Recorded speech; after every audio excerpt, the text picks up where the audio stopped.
Well, unlike what was printed in the bulletin, today's text, you may have noticed, is exactly the same as last Sunday. It's the happy ending of the Noah's Ark story.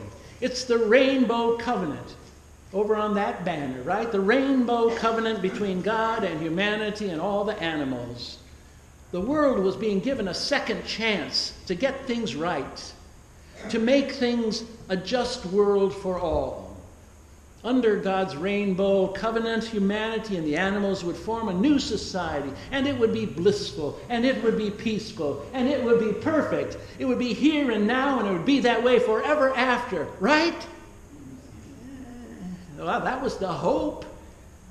I want us to revisit this story this morning from a different angle. You see, in our time of prayer last Sunday, we heard Bob Case tell us about the Torchlight Parade, neo-Nazi, KKK, and other white supremacists in Charlottesville, Virginia, who surrounded the church where our own executive minister of justice and witness, the Reverend Tracy Blackman, along with Cornel West and other clergy and rabbis, were holding a workshop, and they were preparing a service in preparation for the removal of the statue of the Confederate General Robert E. Lee from Emancipation Park on the University of Virginia campus. You've heard about that in the news, I'm sure.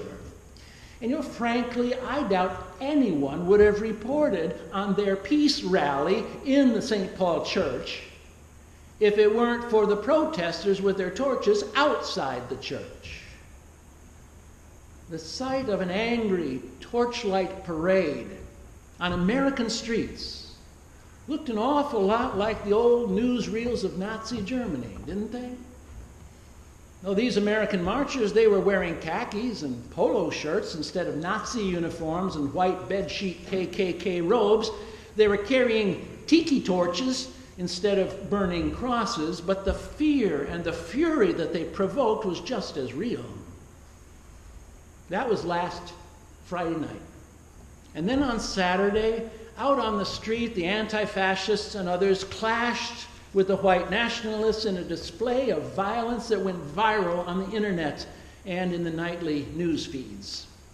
By Sunday morning, when Bob Case offered his prayer here for an end to the violence, and when he expressed his concern for the obvious racial hatred that the protesters were showing, an angry young man had plowed his car into that crowd of counter-protesters, killing Heather Heyer and injuring 19 others. It shocked us all. Words fail. It's gotten mean. Well, today's altar's flowers, as I mentioned, given by Clarence and Sharon Rickard, in honor and memory of all those who, in standing up to injustice, have lost their lives. In an email that I received was this, and I quote, "I'm in Charlottesville, and my organization works with immigrants and refugees as our town is designated as a resettlement location. Since the November elections, things have been truly awful. We were all dreading this past weekend and the march that had been scheduled and permitted. It turned out to be worse than imagined. The constant anxiety and fear is taking its toll. I think we are all operating under a black cloud, which causes us to be working at less than optimal level. It's affecting our functioning. It's a wonder anything is getting done." Unquote.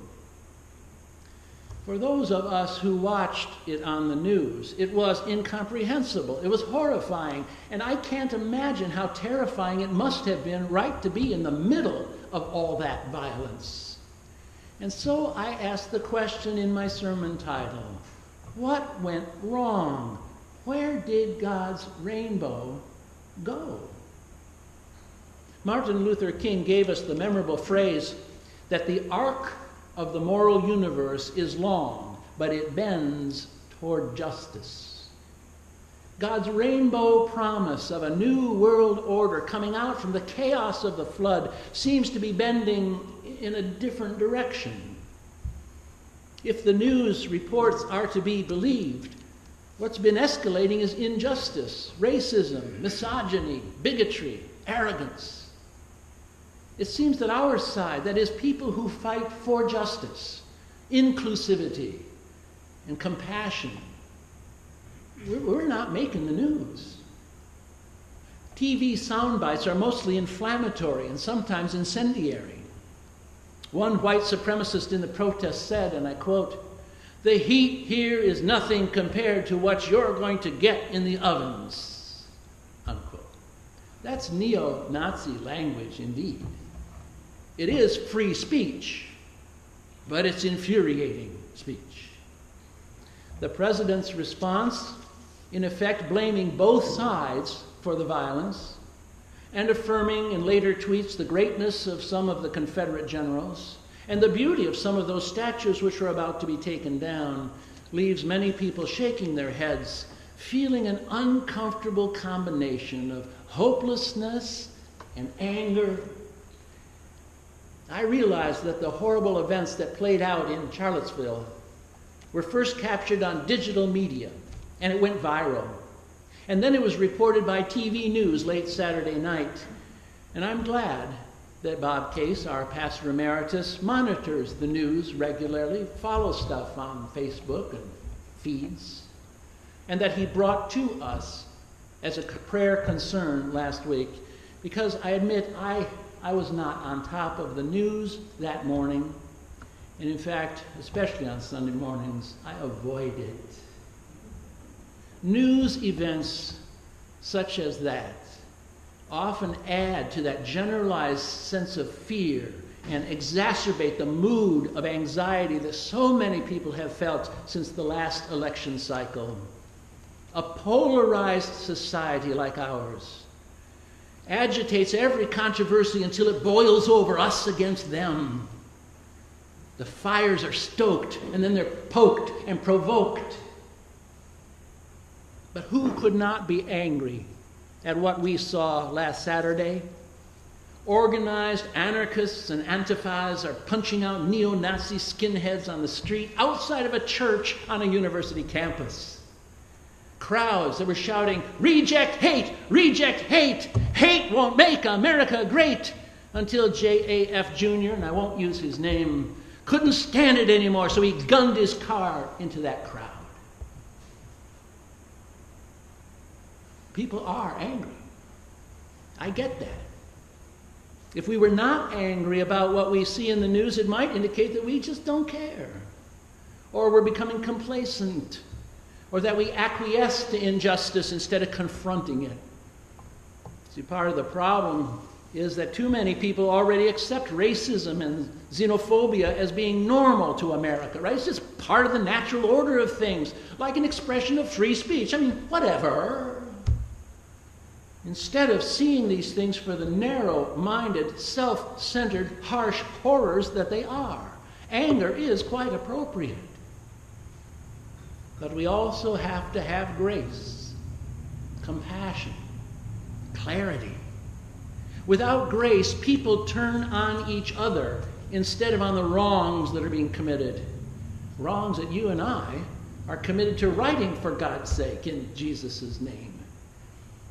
Without grace, we may not see the other side as human as we see ourselves. And we get confused about who actually is the other side. Without grace, compassion, and clarity, we pick sides, and then we don't see our failings. And we either get on our high horses as arrogantly self-appointed righters of wrongs, or we give in to hopelessness and despair and turn off the news. We numb ourselves. We find some escape. Drinks and drugs and detective stories and one thing and another. We've got to find a balance of grace-filled anger, if there is such a thing. I think that's what our UCC leadership had in mind when they sent out a pastoral letter for us to use in this morning's worship service. It begins with a condemnation of the acts of violent hatred expressed by the white supremacists, by the neo-Nazis, by the Ku Klux Klan members. And then the letter from our UCC Conference of Ministers and National Officers says, and I quote, "We confess that the events of Charlottesville are systematic and communal expressions of white privilege and racism that continues to pervade our nation's spiritual ethos. And if we only condemn the acts of August 12, 2017, without condemning the roots of racism, which perpetuates discrimination in our American schools, justice system, business, and healthcare systems, then we have sinned as well. We must work toward the kingdom of heaven here on earth now for the sake of a just world for all. And we do this by committing to follow the ways of Jesus, who stood with the oppressed, who spoke out against political and religious powers, and who courageously embodied a just world for all as he sought to create it. Today, we must follow the ways of Jesus in addressing the hatred of white supremacists and racists among us. Our local UCC churches must be true solidarity partners with those who march in the streets. Our churches are encouraged to move from the sanctuary and walk alongside other clergy and community leaders who seek to resist, agitate, inform, and comfort. We must resist hatred and violence. We must lament and grieve with those who are injured or murdered during violent confrontations with those who mean us harm. And we must comfort those who have been discriminated against with the transformative love of God.